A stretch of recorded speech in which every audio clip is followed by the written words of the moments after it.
பச்சை பசியல் channel 1000 subscriber தொட்டுடுச்சு. எனக்கு subscribe பண்ண அனைத்து அன்பு உள்ளங்களுக்கும் எனது பணிவான நன்றிகள். அந்த கிராமத்திலே எல்லார் மேலேயுமே ரொம்ப அன்பா இருக்க இளைஞர் புக்கு படிக்கலான்னு புக்கு எடுத்தாராம். ஜன்னல்ல பார்த்தாராம் ரொம்ப அழகான ரோஜா செடி. அது கீழே ஒரு மகழையார் வண்ணத்து பூச்சி. கூட்டுப்புழுவா இருக்க வண்ணத்து பூச்சி வெளியே வர ரொம்பவே போராடிச்சான். இவர் எப்படியாவது நம்ம உதவி பண்ணணும்னு நினைச்சு கத்திரிக்கோலை எடுத்து அந்த கூட்டுப்புழுவை சுத்தி கட் பண்ணி விட்டாராம்.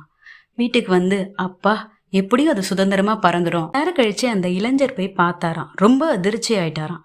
எப்பவுமே கூட்டுப்புழுவா இருக்கும் போதுதான் வண்ணத்து பூச்சிக்கு அதோட இறகுகள் உறுதியாக சில சுரப்பி சுரக்கும். அந்த சூழ்நிலையில தான் ஒரு கத்திரிக்கோலை வச்சு கட் பண்ணி விட்டாரு. அதனால வண்ணத்து பூச்சி இறந்து போச்சு.